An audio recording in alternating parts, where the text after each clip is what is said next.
Hello and welcome to my CBLOL preview. I'm doing this a little different than I did last year. Last year, I had an algorithm trying to rank the teams that ended up way off. Excuse me, I'm sick. Rensaga Esports or gaming or whatever ended up being first, and we clearly saw they were not the best team. So I'm doing it differently. I'm not predicting the order necessarily. I'm going to go over the top imported players, well, imported players in general. I did not intend on they all being Korean. During my project, I've realized that there have been Brazilians and Latin Americans going back and forth between CBLOL and LLA over the years as imports, and I was more than willing to add some here, but it wasn't the case. None ended up doing it, so these are the imports. Kaboom added Lonely from LLA. Lonely was very good for Team A's. Went to MSI, had a 3 KDA, 89 CS per minute, 67 3 KP. He dominated top lane in Latin America. 495 damage per minute, 22.5 damage share, 22.6 gold share, 4 solo kills, 14 games played, 6 champions picked. I expect him to do very well in Brazil as well. That does not mean he's going to be as good because I think Brazil is slightly better than Latin America. But I do think he's going to be a menace up there and be one of the top laners immediately. Yuri joins from Pentanet Gaming in Australia. He had a 6.7 KDA, 8.8 CS per minute, 66.9 KP, 724 damage per minute, 29.2 damage share.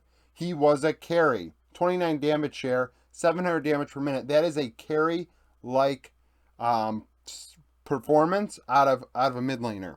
22.9 gold share, 9 solo kills, 15 champions in 21 games. Kaboom's going to be good going into this year, I think, and I'll get into that. ITZ added a import from Turkey, ZZK. These are his stats from 2021 in Turkish Academy. So keep these in mind. These stats are not great, and they're at an academy level in Turkey. And we know how CBLOL and Turkey fared against each other this past year internationally. 1.9 KDA, 7.6 CS per minute, 52.8 KP, 487 damage per minute, 27.1 damage share, 21.4 gold share, 6 solo kills in 19 games played, 9 champions. I don't expect a lot out of him. Los Grandes added a couple players. They are the team that looks like they could be a real threat. Harit in top lane. I thought Harit was very good for Misfits. I know he had a bad KDA. He died too much. I'll give you that. But I thought his laning was very good at times. And going to CBLOL, I think Harit's going to be just fine and be one of the better top laners immediately. 2.2 KDA, 8.5 CS per minute, 45.7 KP. That means he is very split push oriented. This was from spring. We remember the Tryndamere meta when the top laners just ended up on an island, did not get into fights very often. 529 damage per minute, 25 damage share, 22 gold share, 9 solo kills in 18 games, played 9 champions. Los Grandes also added Lava from Fred Brion, straight from the LCK. 2.8 KDA, 8.9 CS per minute, 70.1 KP. He did average to about, he actually did good. I would say good in the LCK in mid lane, given the fact that he played for Fred Brion. They were not a very proactive team. They were very slow. They were very cautious in their game plan. Not many kills, long games. But if he's good in team fights and he gets the job done, Los Grandes will be happy. 514 damage per minute, 30.1 damage share. That is a lot. That is like leading the team damage share. 22.7 gold share, 10 solo kills in 42 games, played 12 champions. They've also hired Stardust as coach. Stardust 63 and 32 all time as a coach across all regions. That he's credited for coaching in Leaguepedia. There are gaps sometimes with these coaches where Leaguepedia doesn't credit them because maybe they weren't the head coach or one of the key coaches. But for what he's credited for, 63 and 32. Loud replaced Brance with Rout. Rout has not played since 2021. He played in the LCK. 2.9 KDA, 8.9 CS per minute, 55.6 KP, 341 damage per minute, 19-1 damage share, 23 gold share. He only played 11 games and 4 champions. So the way I look at it, I wouldn't say he is an LCK. I mean, he played in the LCK, so I guess he is an LCK bot laner, but he is not at that level anymore. There's a reason why all of last year and going into this year, no LCK team wanted him, right? So is he probably solid? Maybe. But at the same time, I really like Brant, and we'll get into that later. Pain Gaming, they signed Bvoy. Bvoy comes from Latin America. 4-1 KDA, 8-8 CS per minute, 75.3 KP. Involved himself in 3 out of every 4 kills with his team. That's good, right? You're very involved, facilitates, has an eye for the game, knowing when things are going to go off. The team fights around him. 580 damage per minute, 29.9 damage share, 23.4 gold share, 2 solo kills in 14 games, played 10 champions. He's kicked around the block. He's been in many different regions. Had some times in major regions as well. So he's well versed and experienced. One of the older players that are on this list. And then Fluxo hired Turtle from EG. Turtle is 61 and 59 as a coach, similar to Stardust. Only for what league Pedia has him credited for as a coach. If there are gaps where he was not the head coach or something and they didn't include it, they don't include it. So 61 and 59, but EG had some success the last couple of years. Turtle was a big part of that, so I expect him to continue to have success with Fluxo. So what was the point of this? We're just kind of highlighting the new players to the region that you may not know about. Some have been there before, but that was the deal with that. Now on to previewing the teams, I guess.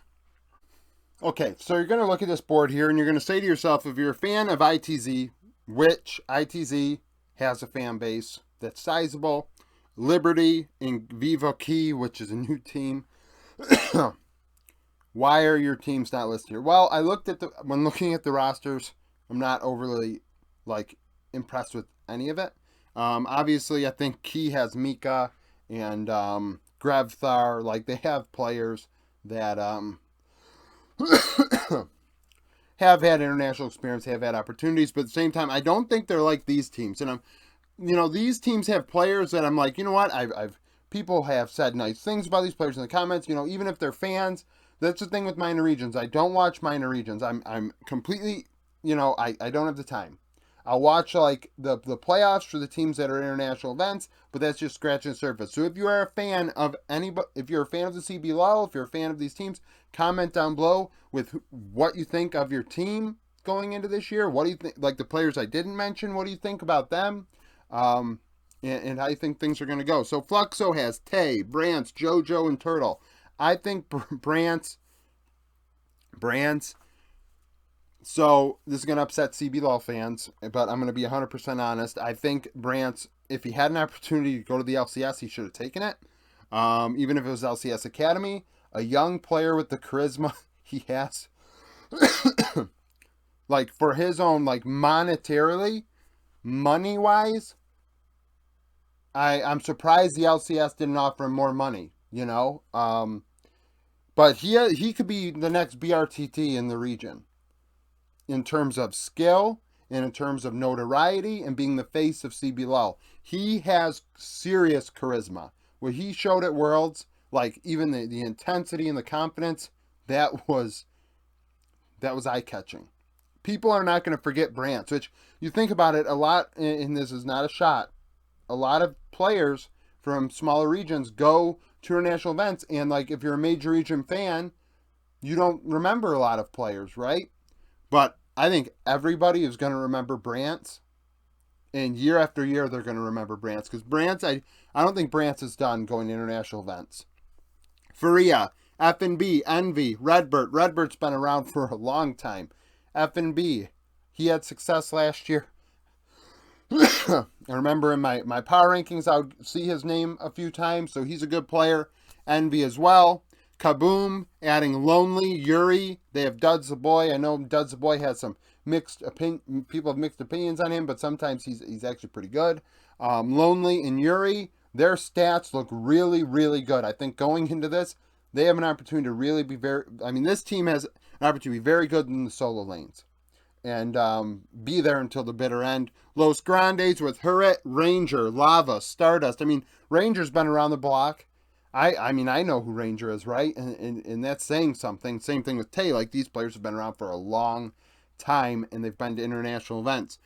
Huret is a really good player, like I said earlier, going over his stats. Lava is going to fit in. You know, some people have hesitance, don't know if he's going to fit right into CBLOL because of the way he plays and the way Fred Brion played, but he's very skilled. And Stardust, being a Korean coach, there's a lot of potential there. Loud. Obviously, we have returning players in Robo, Croc, Tinone, Seos. Root joins. This team is probably just a little worse than it was last year. If all things are equal, Tinones is obviously getting older, though, so we have to keep that in mind. I think people, aren't going to want to see that he's getting older and accept that he's getting older, but he is. But Robo turned down major region offers from what someone told me as well. So Loud, I think, are going to be one of those teams in the bitter end. Payne, you got Weiser, Dinquado, and B-Boy.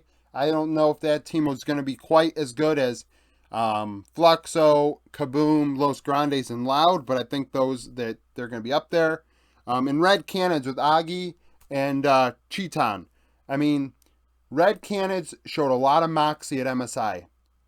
A lot of moxie. They played well. One of the best CBLOL performances ever.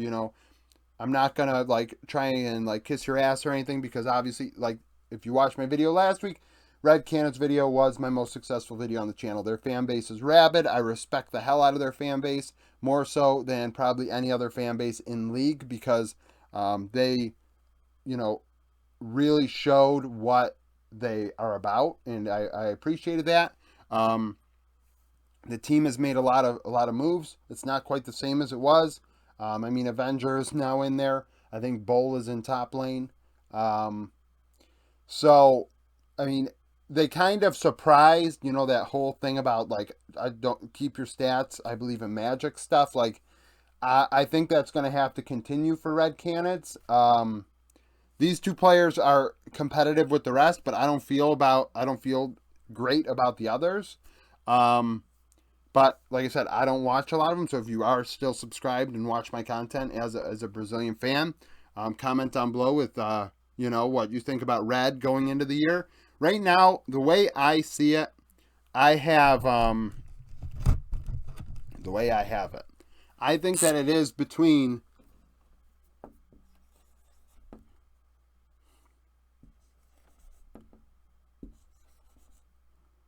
probably those three,